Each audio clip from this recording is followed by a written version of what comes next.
আসসালামু আলাইকুম বন্ধুরা, সবাই কেমন আছেন? আশা করি প্রত্যেকেই ভালো আছেন। আপনারা ভিডিওর টাইটেল ও থাম্বনেল দেখে বুঝে গেছেন ভিডিওটা কোন বিষয়তে চলছে। 2025 সালের এসএসসি পরীক্ষার্থী ভাই বোনেরা, তো আপনারা অনেকেই রয়েছেন এসএসসি রেজাল্টের অপেক্ষা, তো অনেকেই জানেন না আপনাদের রেজাল্ট কীভাবে অনলাইনে চেক করতে হয়। তো আজকে আমি খুব সহজ প্রসেসে দেখিয়ে দিব আপনাদের রেজাল্টটা অনলাইনে কীভাবে দেখবেন। সবার আগে আপনার এবং আপনার বন্ধু বান্ধবের যে কারো রেজাল্ট আপনি খুব সহজে 1 মিনিটের মধ্যে আপনি দেখে দিতে পারবেন আপনার হাতের মোবাইল দিয়ে।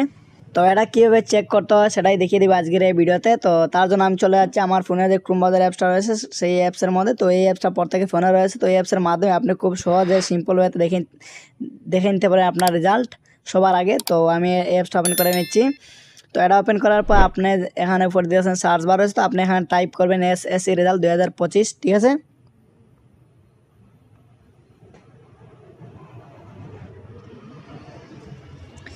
তো এসএসসি রেজাল্ট 2025 লেখার পর এইরকম ইন্টারফেস চলে আসে আপনার সামনে। তো আপনি এখানে দেখতে পাচ্ছেন যে প্রথমে একটা ওয়েবসাইট চলে আসে। আপনি কী করবেন, এই ওয়েবসাইটের উপরে একটা ক্লিক করে দিবেন।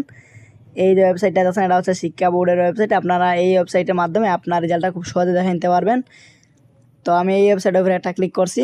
তো তারপরে আপনার সামনে এরকম এটা ইন্টারফেস চলে আসবে। তো এটা আমি একটু জুম করে দেখাচ্ছি। তো এখানে আপনারা দেখতে পাচ্ছেন, তো আপনার প্রথমে রয়েছে পরীক্ষার নামটা দিয়ে দিবেন, ঠিক আছে। তো এখানে দেখতে পাচ্ছেন রয়েছে পরীক্ষার নাম দিবেন, তারপরে আপনার সাল দিবেন, তারপরে আপনার বোর্ড দিবেন। তো এগুলো আমি দিয়ে দিচ্ছি, আপনার দেখে দিচ্ছি একে একে। প্রথমে আমার পরীক্ষার সালটা আমি পরীক্ষার নামটা দিয়ে দিচ্ছি। আমি যাতে এসএসসি দিয়েছি, তো যারা স্কুলে বোর্ডে দিয়েছেন তারা কী করবেন, এটা এখানে এসএসসি ভোকেশনাল এটা সিলেক্ট করবেন। আর যারা মাদ্রাসা থেকে পরীক্ষা দিয়েছেন তারা এসএসসি দাখিল এটা সিলেক্ট করে দেবেন, ঠিক আছে। তো আমি স্কুলে বোর্ডে থেকে দিয়েছি, যার জন্য আমি এসএসসি ভোকেশনাল এটা সিলেক্ট করে দিলাম। তারপরে ইয়ার, তো আপনি এখানে অবশ্যই ইয়ারের জায়গায় 2025 দিয়ে দেবেন, যেহেতু আপনি 2025 সালে পরীক্ষা দিয়েছেন। তো আমি সালটা দিয়ে দিচ্ছি। তারপরে আপনি এখানে বোর্ডের জায়গায় আপনার যে বোর্ডের আন্ডারে পরীক্ষা দিয়েছেন সেই বোর্ডটা এখান থেকে সিলেক্ট করে দিবেন। তো দেখেন আমার প্রত্যেকটা বোর্ড রয়েছে। তো আমি সিলেক্ট বোর্ডের আন্ডার দিয়েছি, তো আমি সিলেক্ট এটার ক্লিক করে দিচ্ছি। তো তারপরে রোল নম্বর, তো এখানে আপনার যে অ্যাডমিট কার্ডে যে রোল নম্বরটা রয়েছে সেই রোল নম্বরটা দিয়ে দিবেন, ঠিক আছে। তারপরে রেজিস্ট্রেশন নাম্বারটা এখানে দিয়ে দেবেন। তো আমি রেজিস্ট্রেশন নাম্বার দিয়ে দিচ্ছি। তারপরে আপনার এখানে দেখতে পাচ্ছেন দুইটা সংখ্যা রয়েছে। তো দুইটা সংখ্যার যোগফল যত হয় তত এখানে লিখে দিবেন। এই যে আমার দুইটা দেখছেন 4+5। তো আপনার ক্ষেত্রে অন্য কোনো সংখ্যা আসবে, তো দুইটা সংখ্যা আসবে, দুইটা সংখ্যার যোগফল এখানে দিয়ে দেবেন, ঠিক আছে। আমি দিয়ে দিচ্ছি। তো আমার ক্ষেত্রে যোগফল 9 হচ্ছে, তো আমি 9 লিখে দিচ্ছি এখানে। তো তারপর আপনি এখানে লেখা রাখছেন সাবমিট নামে একটা অপশন। আপনি কী করবেন, এগুলো সব ঠিকঠাক হয়ে যাওয়ার পর সাবমিটের উপরে একটা ক্লিক করে দেবেন। সাবমিটের উপরে ক্লিক করার সাথে সাথে আপনার রেজাল্টটা তখন চলে আসবে। তো দেখছেন আমার রেজাল্টটা সাথে সাথে চলে আসছে। তো এখানে দেখতে পাচ্ছেন। তারপর আপনি এখান থেকে দেখতে পারবেন যে আপনার ঠিকানা, তো এখান থেকে বাবার নাম, মার নাম, আপনি যে স্কুলের আন্ডারে পরীক্ষা দিয়েছেন সেই স্কুলের নামটাও দেখতে পারবেন, ঠিক আছে। এবং আপনার নাম এগুলো মিলিয়ে নেবেন সব ঠিকঠাক আছে কি না, ঠিক আছে। তো এভাবে আপনি মিলিয়ে নেবেন। তো তারপর আপনি এখানে পাস করছেন কিনা দেখবেন। এখানে দেখছেন এখানে লেখা রয়েছে পাস।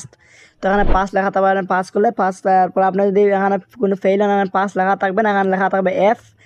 তারপরে ঠিক আছে, আপনি ফেল করলে এখানে কোনো ধরনের পয়েন্ট থাকবেন। তো এখানে আমার লেখা আছে 2.44 রয়েছে। আপনাদের ক্ষেত্রে এখানে কোনো ফেল করলে কোনো ধরনের পয়েন্ট থাকবে না, ঠিক আছে।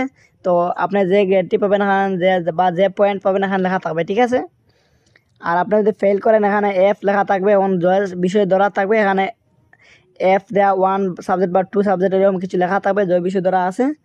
আর আপনি কোন বিষয়ে কোন গ্রেড পয়েন্ট পেয়েছেন তো এখান থেকে দেখতে পারবেন, ঠিক আছে। এখান থেকে বুঝতে পারেন আপনার কোন বিষয়ে কোন গ্রেডটা পেয়েছেন। তো এভাবে আপনার রেজাল্টটা আপনার এবং আপনার বন্ধু বান্ধব যে কারো আপনার রেজাল্টটা দেখে নিতে পারবেন। তো এই ছিল আজকের ভিডিওটা ভালো লাগলে চ্যানেল সাবস্ক্রাইব করে পাশে থাকবেন এবং কমেন্ট করে জানাবেন আপনার কোন দিনের ভিডিওর পর্যন্ত। ধন্যবাদ সবাইকে।